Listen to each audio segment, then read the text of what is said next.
Hey guys, TakuyaSugi here with a new hero on Korean Lost Saga. This is hero 155, Apostate. So you probably recognize the armor there. It's the age-old Dark Monk's robe, Apostate armor. Very common in the old OGP NA days.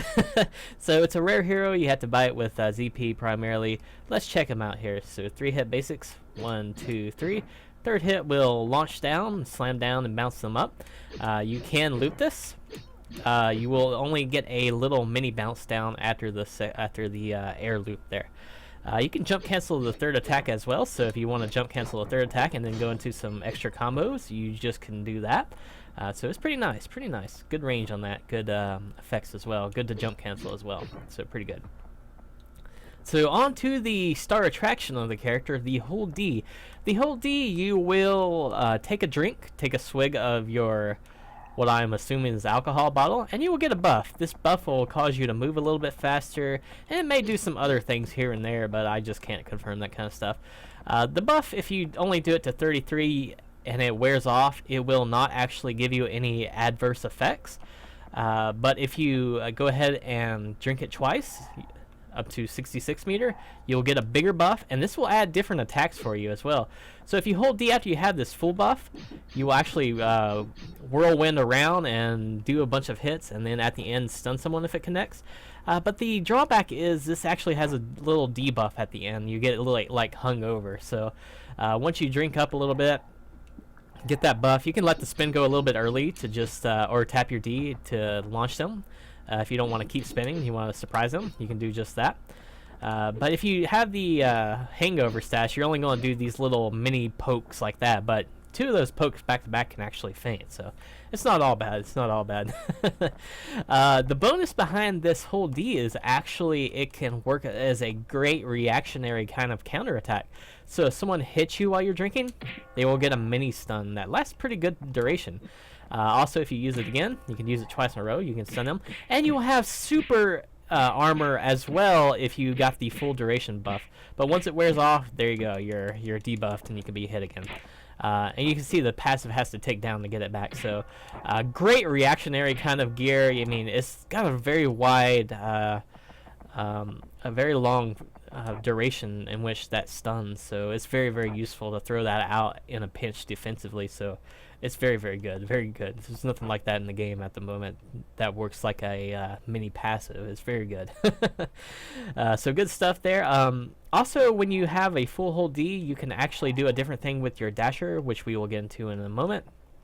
But for now, you know, that's pretty much the gist of it with the whole Ds and stuff. So let's move into the dashers like I was talking about. So 2-hit light dasher, 1, 2. So double hit there. Second hit will launch. Unlike the basics, which do not lift off feints and stuns and stuff, the dasher will actually lift off those things. So if you want to get a launcher off an attack, you have to use your dasher or something else, but you just can't use the basics. So just wanted to mention that. You also have a whole D dasher, which will actually go through people if it hits close enough. So it'll do a little half feint. I'm not sure if I'm quick enough to get a full feint with it. It doesn't look like it's even hidden, really. Looks like a long duration feint as well, so you might be able to get 3 hits there. I'm not sure if you can block that or not after. It probably can, but whatever. So this is what I was talking about with the dash hold deer. If you have the passive buff up to full passive, you can actually do this back to back 4 times. It'll do like different animations each time, and at the end it will feint. So if you want to use something like that during your passive berserk drunk kind of mode, you can do just that. So pretty good. You can also link that hold D in between your first light attack. So to the jump attacks, so 2-hit light jumper. Second hit will feint on standing, not too bad. Try to get the proper juggle here. Second hit in the air will not do a bounce down airborne, so just wanted to double check that very quickly. You also have an air dasher, which works like that right there. Simple air dasher. Reminds me of some character. I know some other characters. Kind of like Kawarang meets kind of a launcher, but easy to juggle off of. It does lift off ground as well, so add a benefit there. Probably easier to juggle off that than other alternatives in the air. Your other air attack is your air hold D. throw out a little jug down at someone. If it hits standing, it will stun them.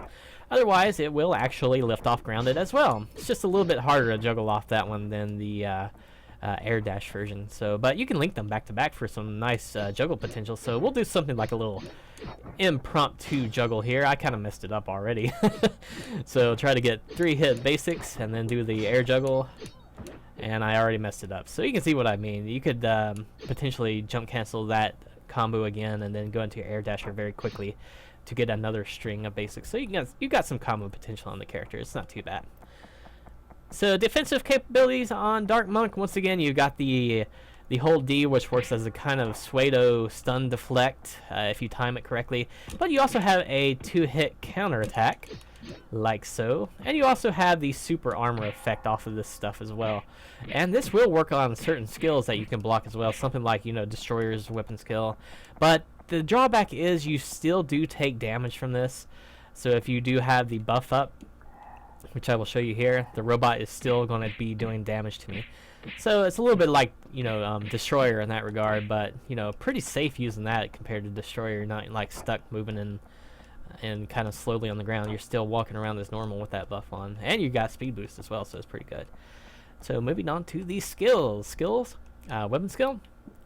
Drink, and then you throw down your flask and do a rapid combo. At the end, you will get a nice stun effect and kind of some kind of weird debuff as well. This will actually hit grounded also. So there you go. Lifts them off ground. And then you get that at the end there. Looked like I was kind of draining him at the end there. Let me do this one more time. I'm going to mash D this time. Looks like I can press S at some point during the combo as well. Yeah, so if you press S at some point during the combo as well, you can explode. So that's kind of interesting there. So pretty neat weapon skill there. Let me try that D press one more time. Make sure. Yeah, a little bit of a mini looking drain there. I'm not sure what that did exactly. Whatever. But on the surface is not too bad. Armor, you probably should know. It's kind of like a defensive reactionary kind of half feint counter or air recovery. If someone hits you during it, they will get stunned for a pretty good duration. It does work as an air recovery as well. Let me try to get away from heal here. There we go. Okay, so air recovery will get this guy to knock me up. And there we go. Booyah. Helmet skill. Also another defensive-oriented kind of attack here. You can throw someone with it. And I do believe it gets kind of a weird stun once in a while if you knock them into a wall or something. So not too bad there. Trinket skill. Once again, it's another kind of counter. It's just got kind of a unique property where you can choose to either press your jump key, your attack key, or block key. If you press your attack key, it will simply stun them. Let it recharge here. And this effect goes up based on how long you hold it as well. So hold it a little bit longer, hold the block key, you'll launch them up into the air. And the jump key, suck them in. There you go, hit the jump key, and that will do a pretty big knockback depending on the charge. So not too bad of a trinket there, pretty useful. So that's it for Apostate for now, guys. You know, going to be a pretty good character. The main goal of this character is just to sit there and let people hit your hold D. You might not want to max out the hold D. You might want to use the second part of your hold D in a pinch or something. But once you have this charged up, you can actually, you know, hold this rapid combo down pretty long. And then get a nice launcher off of that as well and do some neat little juggles and stuff. So it's pretty awesome. It's pretty awesome. It's going to be a pretty fun character to use defensively. It's going to be very annoying to fight defensively, a defensive kind of apostate as well. Just by virtue of that hold D, it gets really frustrating. Other things about the character, you know, the ground pickups are very useful. A lot of great air potential as well with the easy feint out of the air. I mean, this looks pretty easy. You add some speed on the character. It does slow you down pretty dramatically when you start to attack in the air, though. You see it kills my momentum jumping forward. So speed might be a little bit hurt, but you could still probably get a lot of momentum initially and then slow down and do that. And, you know, having that little flask to throw down once in a while as well, that could be very useful. I mean, just spam that, stun a lot of people, and do some good stuff. If you're worried about infinites, you can see it kind of has like an infinite prevention kind of system where if you try to do the flask like multiple times in a row, it's going to mess up. And the same goes for pretty much, you know, the the air dasher as well. So if you try both of them back to back, like the air dasher, you can't do it like an infinite. It will get like capped out eventually. So there are little preventative measures, but sometimes people find ways around that and still manage to come up with an infinite. And he might still have a ways around that to make an infinite, but I'm just not here to experiment all night. But overall, a solid character, So thank you guys for watching, and hope to see you next video.